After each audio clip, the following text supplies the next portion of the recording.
औज़ुबिल्लाहिमिनश्शैतानिर्रजीम बिस्मिल्लाहिर्रहमानिर्रहीम। लेकिन जी हम पिछले एक दो लेक्चर से इस सवाल को हल कर रहे हैं जिसमें परसेंटाइल, कर्टाइल, मॉड और डिसाइल जन से हैं वो हमने डिस्कस किए।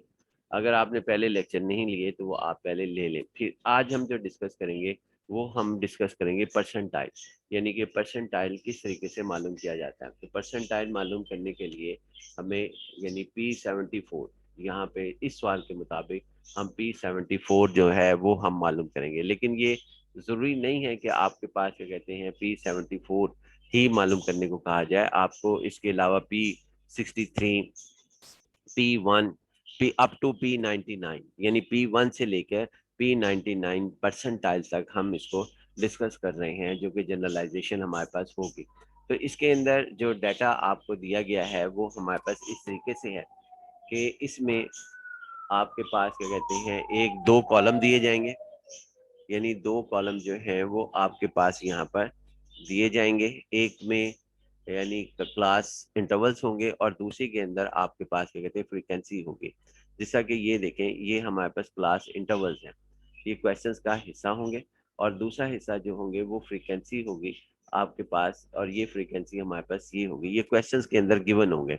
तो हमने क्या करना है, हमने ये करना है कि सबसे पहले इनकी क्लास बाउंड्रीज बनानी है, इन इंटरवल्स की जो हमारे पास क्या कहते हैं ये लिखे हुए हैं। इसका तरीक़ेकार हमारे पास क्या होता है, इसका तरीक़ेकार हमारे पास ये होता है कि क्लास बाउंड्रीज बनाने का कि आप इसमें से यानी से दो कंजक्टिव क्लासेस लें, उसके अंदर से उसकी लोअर लिमिट सेकंड क्लास की जो आपने कंजक्टिव क्लास ली है, कोई सी दो क्लासेस कंजक्टिव मैंने पहली दो ली हैं, इसमें से इसकी लोअर लिमिट यानी नेक्स्ट क्लास की, ये पहली फर्स्ट टू क्लासेस को मैं कंसिडर कर रहा हूँ, तो सेकंड क्लास की लोअर लिमिट और फर्स्ट क्लास की जो भी फर्स्ट क्लास आपकी है उसमें उसकी अपर लिमिट जो है वो हम यहाँ पर माइनस कर देंगे, अपर लिमिट माइनस करेंगे और जो आंसर आएगा वो आंसर को इन सब के अंदर ऐड करेंगे और कि एक अपर लिमिट्स में ऐड करेंगे और लोअर लिमिट्स के अंदर सब्ट्रैक्ट करेंगे। यही काम हमने जो है इधर भी किया है। ये आपके सामने मैं रख देता हूँ कि यहाँ पर हमने ये काम जिनसे है, ये हमने अपर लिमिट्स का पहले क्लास बाउंड्रीज बनाने के लिए हमने ये काम किया है और फिर उसके बाद इसको हमने ये क्लास बाउंड्रीज बनाने के लिए किया जी। ये आपके सामने हम कर लेते हैं।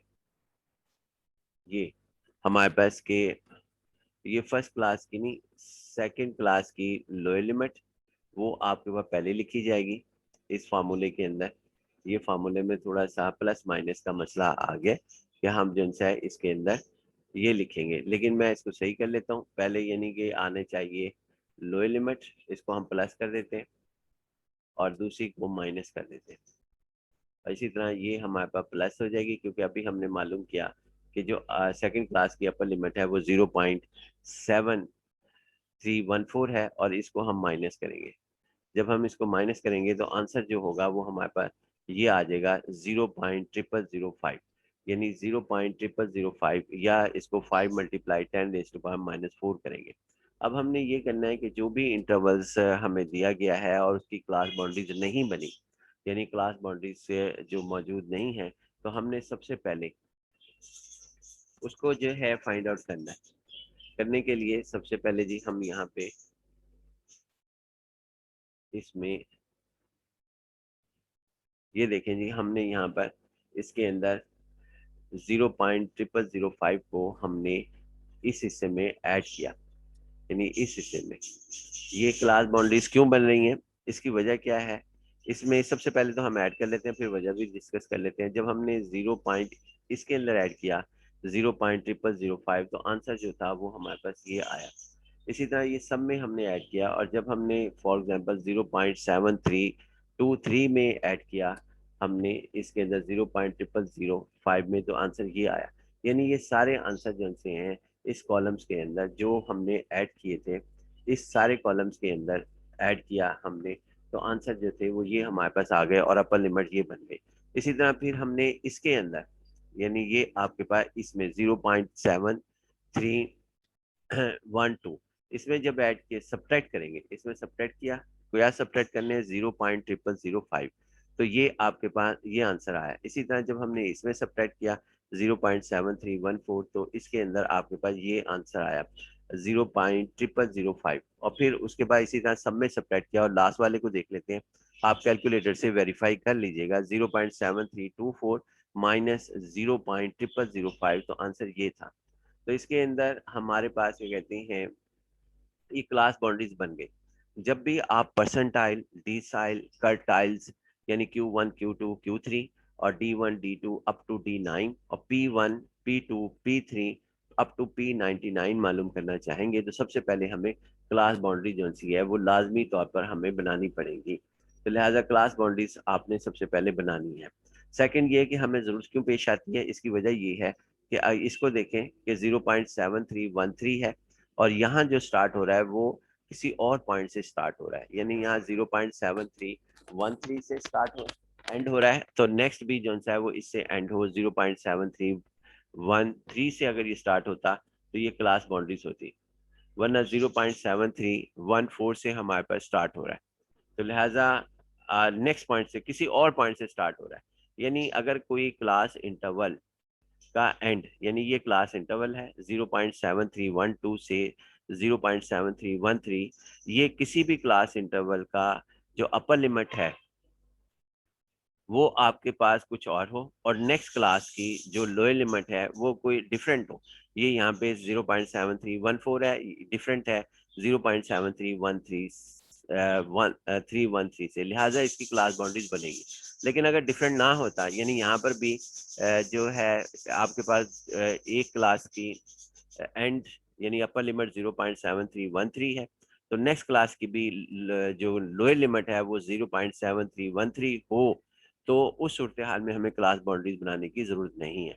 सिमिलरली मैं इस पे आ जाता हूँ कि ये हमारे पास एक क्लास इंटरवल है 0.73, इसी तरह बाकी सबको डिस्कस कर लें।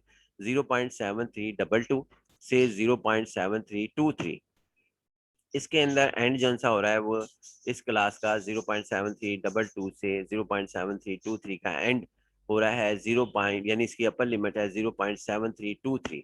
तो लेकिन नेक्स्ट जो स्टार्ट हो रहा है वो किसी और पॉइंट से स्टार्ट हो रहा है 0.7324। अगर ये दोनों इसकी अपर लिमिट और इसकी लोअर लिमिट में डिफरेंट हो तो इसका मतलब है क्लास बाउंड्रीज हमारे पास होंगी। लिहाजा इसको हम ये कहते हैं, क्लास बाउंड्रीज बनाने के तरीकेकार को हमने डिस्कस कर लिया कि इसमें से ये 0.7324 माइनस 0.7323 सब्ट्रैक्ट करेंगे और डिवाइड बाई 2 करेंगे, और जो आंसर हमारे पास होगा वो इस सम में ऐड करेंगे और इसमें सम में सब्ट्रैक्ट करेंगे। लिहाजा ये हमारे पास इस सूरत हाल के अंदर आ गया। अब हम आते हैं जी कि इसलिए हमें ज़रूरत थी क्लास बाउंड्रीज की, वरना ज़रूरत पेश ना आती। उसके बाद एक चीज़ क्लास बाउंड्रीज की ज़रूरत होती है जब डिसाइल्स, परसेंटाइल्स, कर्टाइल्स मालूम कर रहे हो। उसके अलावा हमारे पास क्या कहते हैं, कॉमुलेटिव फ्रीक्वेंसी की जरूरत पेश आती है। कॉमुलेटिव फ्रीक्वेंसी हमारे पास ये है कि जो नंबर यहाँ पर होगा, जो भी नंबर हमारे पास इधर होगा उस नंबर को हम इधर लिखेंगे, 10। फिर इसमें से ये ऐड करेंगे 10 प्लस 15, और नेक्स्ट जो है वो इसमें लिखेंगे 25 हो गया। इस तरह ये हम चलते जाएंगे। 25 में नेक्स्ट फ्रीक्वेंसी ऐड करेंगे, 20 हो जाएगा, 20 प्लस 45, 45 प्लस 25 दैट इज 70, और 70 प्लस 30 हमारे पास 100। इस तरह हम ऐड करते चले जाएंगे जितनी भी आपके पास फ्रीक्वेंसी कॉलम में फ्रीक्वेंसीज है, और फिर 108 हमारे पास 108 प्लस 2 और 110 हमारे पास होगा जी। लिहाजा ये हमारे पास 110 इसका जवाब आ गया, यानी 110 है। और ये बात गौर करें कि इसका सबका सम, इस कॉलम का सबका सम 10 plus 15 plus 20 plus 25 plus 30 plus 8 plus 2 जो है 110 है। ये इसको हम एन भी कहते हैं और समेशन एफ भी हमारे पास लिखा जा सकता है। अब चूंकि इस लेक्चर के अंदर हमारा टारगेट जो है वो परसेंटाइल मालूम करने के लिए, हमने क्लास बाउंड्रीज भी बना ली, कॉमुलेटिव फ्रीक्वेंसीज भी बना ली। अब हम परसेंटाइल की तरफ आते हैं कि इसका फार्मूला हमारे पास क्या होगा। इसके फार्मूले को समझने के लिए हम यहाँ पर इस पेज पर जाते हैं जी, नेक्स्ट पेज की तरफ। ये देखिए जी, इस पेज के ऊपर हम 74 परसेंटाइल को डिस्कस कर रहे हैं। 74 परसेंटाइल को group data for continuous variable, जहाँ पे आपके पास क्लास बाउंड्रीज आएगी उसके अंदर group data for continuous variable की डिस्कशन होगी। और जहाँ पे आपके पास क्लास बाउंड्रीज नहीं आएगी वहाँ पे कंटिन्यूस वेरिएबल की डिस्कशन नहीं होगी। यानी कि क्लास बाउंड्रीज अगर मौजूद ना हो तो इसका मतलब होता है कि वो वहाँ पर हम डिसकंटिन्यूटी वेरी यानी कि ऐसा वेरिएबल जो डिसकंटिन्यूस है उसको डिस्कस कर रहे हैं। फिलहाल हम इधर आते हैं, इसका फार्मूला याद रख लें कि P J plus is equal to L plus H by F J N by 100 minus C. लेकिन अगर आप इसके अंदर एक चीज़ को गौर करें, वो क्या चीज़ है कि जब हमने डिसाइल किया था तो यहाँ पर ये जो हमारे पास फार्मूला है इसके अंदर यहाँ पर आपके पास इस जगह पर यहाँ पर अगर कर्टाइल करते हैं तो यहाँ 4 आता है, और अगर हम डिसाइल करते हैं तो यहाँ 10 आता है। फार्मूला ये बाकी सारा वैसे ही रहता है। और क्या कहते हैं, अगर परसेंटाइल करते हैं तो ये 100 हमारे पास आता है। यानी ये फार्मूला जो है इसमें जो वेरिएशंस आता है कर्टाइल्स का, डिसाइल्स का, एक्चुअल जो वेरिएशंस होता है वो सिर्फ और सिर्फ हमारे पास इसके अंदर लाई करता है। यानी इसके अंदर अगर कर्टाइल है तो 4 क्या होगा यहाँ पर जे एन बाई 4। अगर बाकी चीजें वैसी होंगी L plus H by F francis begin J N by 4। अगर कर्टाइल है J N by 4 minus C. और अगर डी साइल्स है यानी डी जे लिखा हुआ है तो L plus H by F हमारे पास क्या कहते हैं यहाँ पर L L plus H by F J N by 10 होगा माइनस सी।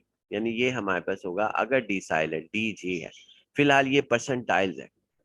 अगर ये परसेंटाइल है तो हमने क्या करना है, हमने ये करना है जी कि अब ये पहले ग्रुप डाटा के अंदर जिसमें हमने क्लास बाउंड्रीज बनाई हुई है हम वो सवाल भी हल करेंगे जिसके अंदर जो है ग्रुप डाटा भी है लेकिन वो डिस्क्रीट वेरिएबल है।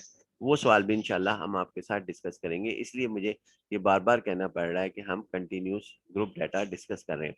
तो इसके अंदर ये वाला हिस्सा पहले फार्मूला लिख लेना। फार्मूले में लिखने के बाद आप गौर करें कि जे जो सा है ये 99 है तक है।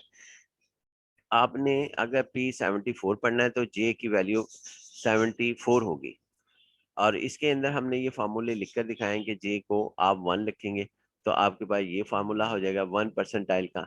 और अगर जे को 2 रखेंगे तो आपके पास सेकंड परसेंटाइल का फार्मूला ये होगा। और अगर जे को 3 रखेंगे तो जे की वैल्यू 99 तक वेरी करें और उसके बाद इसके फार्मूले लिखते जाएं अप टू 99 तक। ये कोई भी एक सवाल पूछ सकता है हमारे पास कि जी आप इसको जो है वो हल करके बताएं। यानी कि ये कोई पाबंदी नहीं है इसके ऊपर कि आप P1 डिस्कस करना है, P2 डिस्कस करना है, P3 डिस्कस करना है। जो भी डिस्कस करने को कहे लॉजिक वही होगी जो एल्गोरिथम हम डिस्कस कर रहे हैं। तो यहाँ पे 74 को इसने कहा डिस्कस करें। 74 परसेंटाइल क्वेश्चन के अंदर मेंशन है। तो 74 अब ये देखना है कि P74 क्लास किस जगह पर है। अगर ये यहाँ पे 60 कह देता तो फिर हम ढूंढते 60th क्लास यानी 60 कहाँ पर मौजूद है। अगर ये सेकंड कह देता है यहाँ पर तो फिर हम कहते हैं कि सेकंड क्लास कहाँ मौजूद है। इसका मालूम करने का तरीकाकार ये होता है कि आप पहले तो फार्मूला लिख लें। यानी कि यहाँ पर आपके पास क्या कहते हैं पहले फार्मूला आएगा। फार्मूले में यानी कि यहाँ पर जे की जगह आप 74 लिख दें तो बाकी फार्मूला ये वैसे ही रहेगा। जहाँ जे दो जगह जे है, एक इस जगह जे है तो यहाँ पे 74 लिखेंगे तो P74 का फार्मूला आ जाएगा। तो यहाँ पर सूरत हाल ये आएगी थी आपके पास 74 n बाई 100। और आगे मैंने लिखा है टीथ वैल्यू, यानी टीथ वैल्यू आपके पास है। एन हमारे पास क्या है, एन हमारे पास है सम ऑफ द फ्रीक्वेंसीज। यानी जो सम था हमारे पास जो मैंने आपको वहां बताया भी था। तो एन जो है वो 100 है। एन 100 है यानी टोटल फ्रीक्वेंसीज। वो हमने अभी आपके सामने डिस्कस भी की। टोटल फ्रीक्वेंसी वन आप जो है वीडियो को बैक करके भी देख सकते हैं। वहाँ में समेशन एफ और एन की वैल्यू जो है 110 है। फिर हमने इसको हल किया जी यहाँ पर, यानी इस सारे को हमने हल किया और साथ जो है टीथ वैल्यू ये लिखते हुए आ रहे हैं हम टीथ वैल्यू। उसके बाद यहाँ पर आपने ये वहाँ 407 आगे इसको हल किया तो वो हमारे पास जो आंसर आया वो आया जी 81.4 वैल्यू। यानी 81 जिसको मैंने यहाँ 82 कह दिया। बाज़ ये बात सही हो जाएगी कि 82 लिखना बेहतर होगा अप्रोक्सीमेट। लेकिन मैं कहूँगा कि आप एल्गोरिथम इतना याद रखें कि 81 प्लस, 81 प्लस यानी 81 में जो से ग्रेटर, 81 से ग्रेटर। 81.4 को हम ऐसे पढ़ेंगे 81 से 81 से आपके पास क्या कहते हैं 81 से ग्रेटर वैल्यूज को ढूंढना, यानी 81.4 एग्जैक्ट अगर मैं कहूँ तो 81.4 को ढूंढना कि वो किस जगह लाई करेगा। तो इसको देखने के लिए 81.4 किस जगह लाई करेगा, इसके लिए हमें कॉमुलेटिव फ्रीक्वेंसी पर जाना पड़ेगा। और ये सारी चीज़ें सबसे पहला स्टेप तो हमारा यही होता है कि जी हम किसी तरह ये फाइंड आउट कर लें। तो देखते हैं जी, ये हमारे पास 81.4 किस जगह लाई करता है। तो इसको आपके सामने डिस्कस कर लेते हैं। देखें जी, हम यहाँ पर ये देखते हैं कि 81.4 किस इंटरवल पे लाई करेगा। चूंकि ये क्लास बाउंड्रीज नहीं है, लिहाजा इसकी अब हमें ज़रूरत नहीं रहती। परसेंटाइल में सिर्फ और सिर्फ परसेंटाइल, डीसाइल और कर्टाइल्स, इस सब के अंदर हमारे पास क्या कहते हैं एक क्लास बाउंड्रीज की ज़रूरत पेश आती है इस कॉलम की, वरना फिर उसके बाद इसकी ज़रूरत पेश नहीं आती। ये लिखने में ज़रूर आता रहेगा, लेकिन इसके बाद इसकी ज़रूरत पेश नहीं आएगी। हमने ये करना है कि हमने ये कॉमुलेटिव फ्रीक्वेंसी के अंदर ये ढूंढना है कि ये 81.4 किस जगह लाई करता है कॉमुलेटिव फ्रीक्वेंसी में।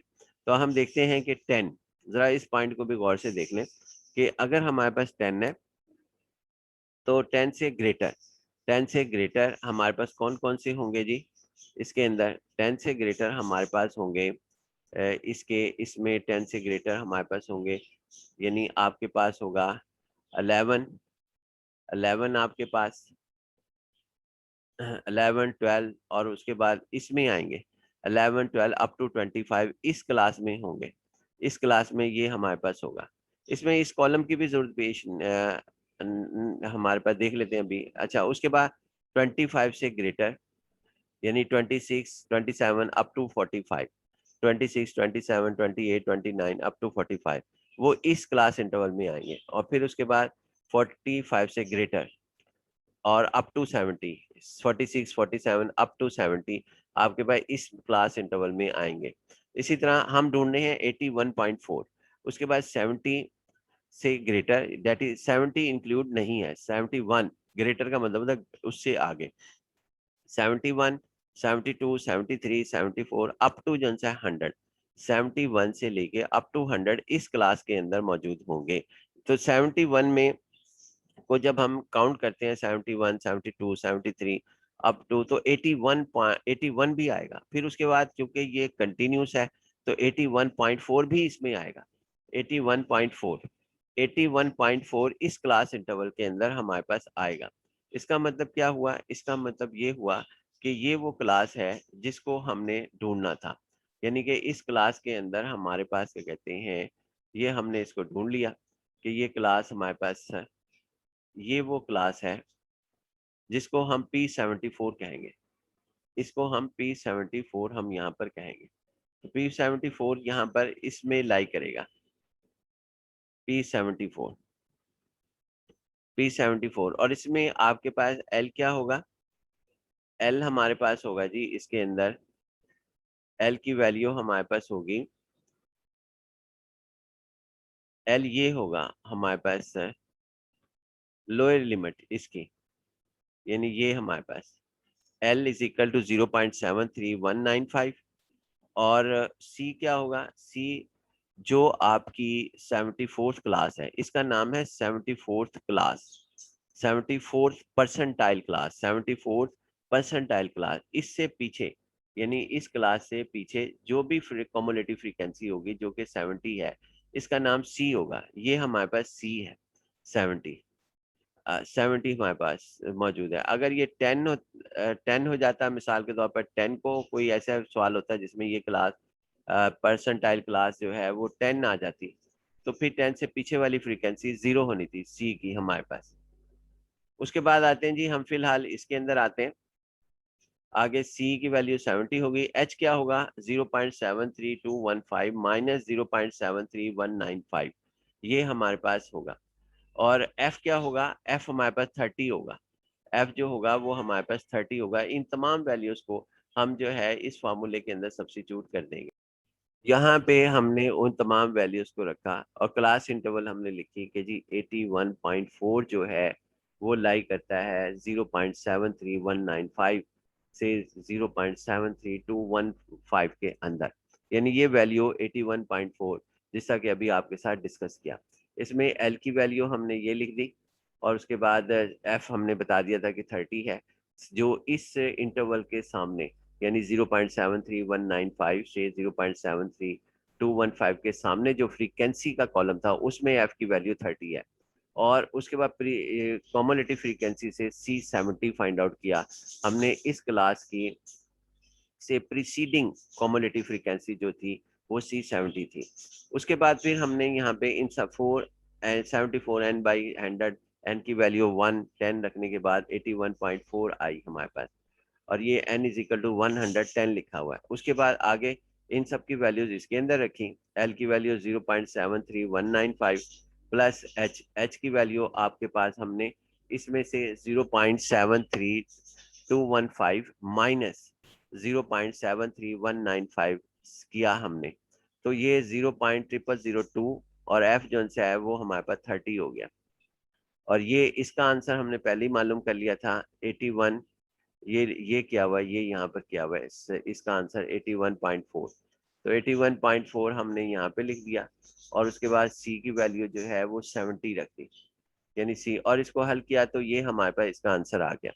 यानी ये हमारे पास क्या कहते हैं इसका आंसर 74 परसेंटाइल वैल्यू, ये वो वैल्यू है जो जिसकी जो डाटा को जो है 74 परसेंट एक तरफ पड़ा हुआ है इसके, और दूसरी तरफ जो है वो 26 परसेंट वैल्यू हमारे पास पड़ी हुई है। अब फिलहाल ये हम इसको बाद में डिस्कस करेंगे। हमारे पास क्या कहते हैं एक पॉइंट यहाँ पे सवाल हल हो जाता है, लेकिन चूंकि एक ही सवाल के अंदर हम दूसरे सवाल भी हल करना चाहते हैं, तो उस सूरत हाल में फिर हमें ये 1 परसेंटाइल मैंने अपनी तरफ से सवाल बनाया है कि 1 अगर फर्स्ट परसेंटाइल इसने पूछ लिया तो वो हमारे पास किस तरीके से हम करेंगे।